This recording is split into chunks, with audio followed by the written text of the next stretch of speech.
Hola vencedores, les habla Sergio Hernández. Bienvenidos a The True and the Way.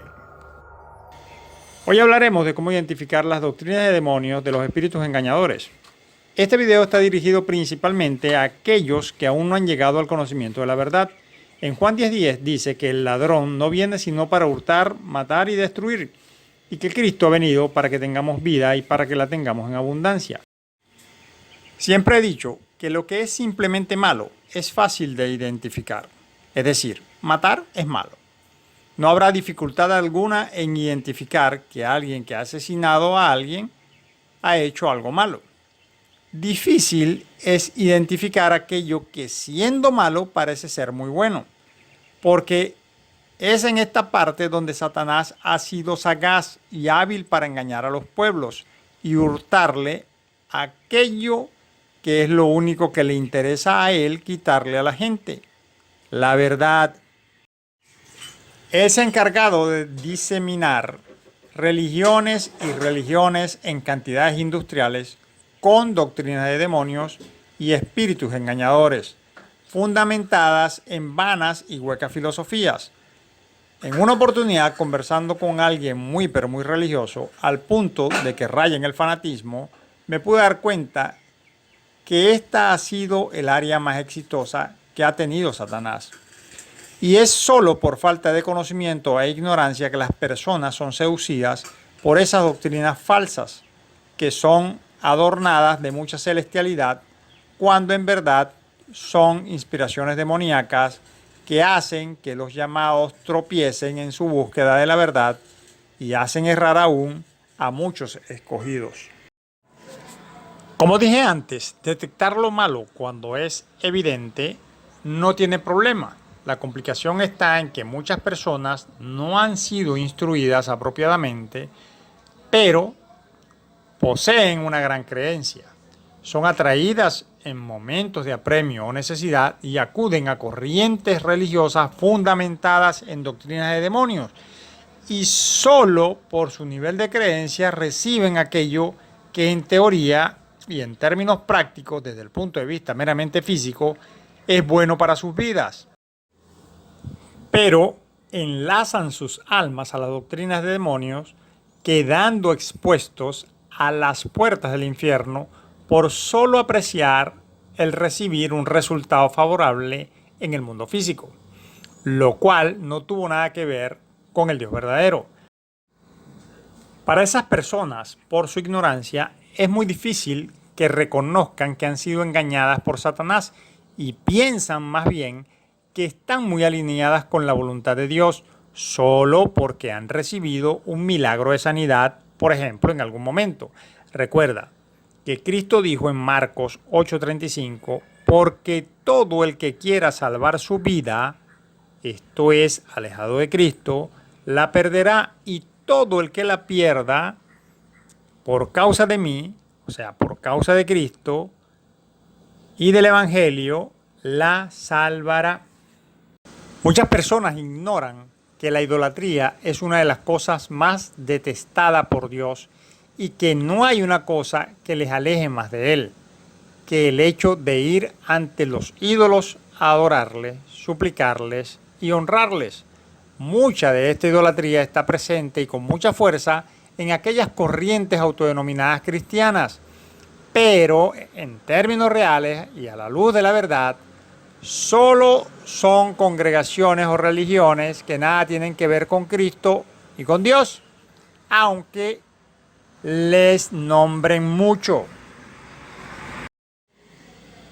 No en vano se declara en 1 Timoteo capítulo 4, versos del 1 al 3, pero el Espíritu dice claramente que en los postreros tiempos algunos apostatarán de la fe, escuchando a espíritus engañadores y a doctrinas de demonios, por la hipocresía de mentirosos, que, teniendo cauterizada la conciencia, prohibirán casarse y mandarán abstenerse de alimentos que Dios creó, para que con acción de gracias participasen de ellos los creyentes y los que han conocido la verdad.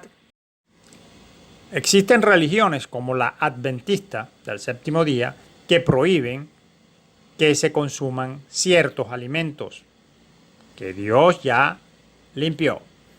Y otras, como la católica, que prohíben que sus líderes se casen. La idolatría, desde el punto de vista bíblico, no solo se refiere al hecho de cuando una persona va y adora a una imagen o a una estatua y le rinde culto. Existen otras formas de idolatría, tal como se declara en Colosenses 3, versos 5 y 6. Haced morir pues lo terrenal en vosotros: fornicación, impureza, pasiones desordenadas, malos deseos y avaricia, que es idolatría.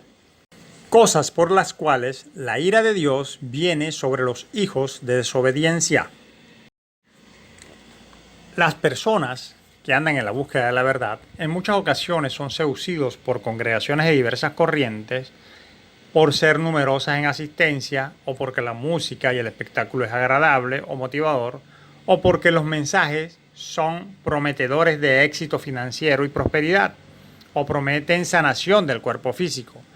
Pero en la mayoría de esas congregaciones dejan de lado lo que verdaderamente importa, que es el alimento espiritual, el cual debe venir descontaminado y puro, y que se centre en Cristo, pero asidos a la verdad, no en interpretaciones tendenciosas de hombres mentirosos que tienen cauterizadas sus conciencias. Ahora bien, para poder identificar si una corriente cristiana o en teoría cristiana está asida de la verdad, es necesario que la persona primeramente reciba a Cristo como Señor y Salvador, no de la manera en que esas doctrinas erradas lo enseñan, sino de la manera en que está escrito en las Sagradas Escrituras, confesando y creyendo Romanos 10, 9, 10. Luego, esa persona debe tener presente que existen claves que son necesarias para entender y para poder discernir espiritualmente las Escrituras, sin caer en interpretaciones privadas.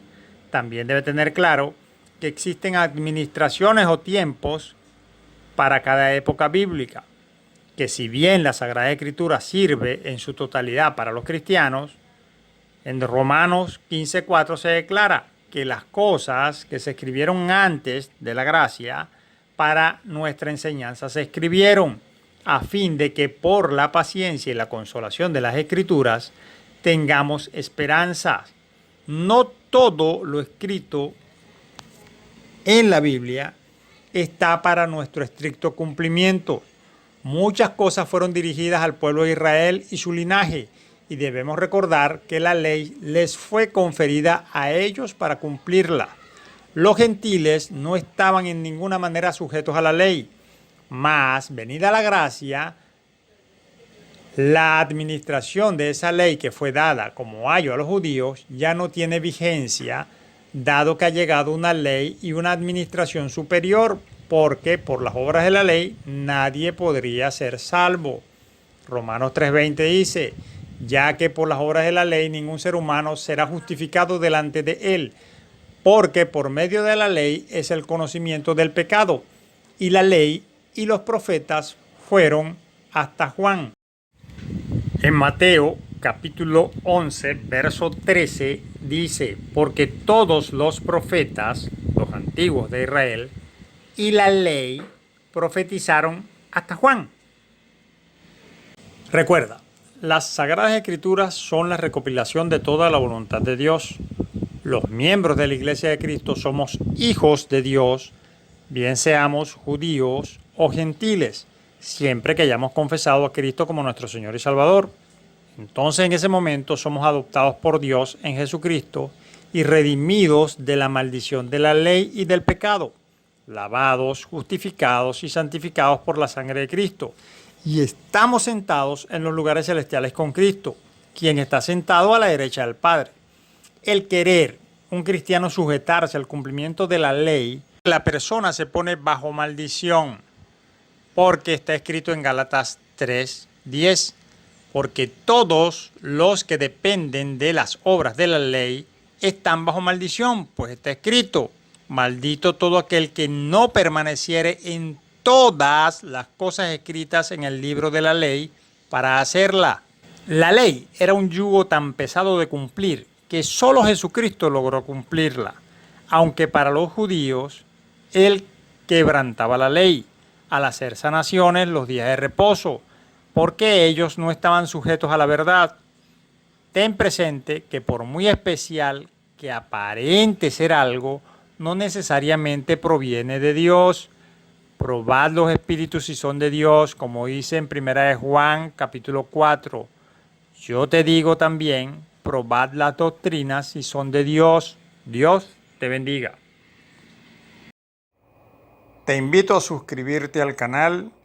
Si te gustó el video, dale me gusta. Y no olvides dejar tu comentario. Tu opinión es importante.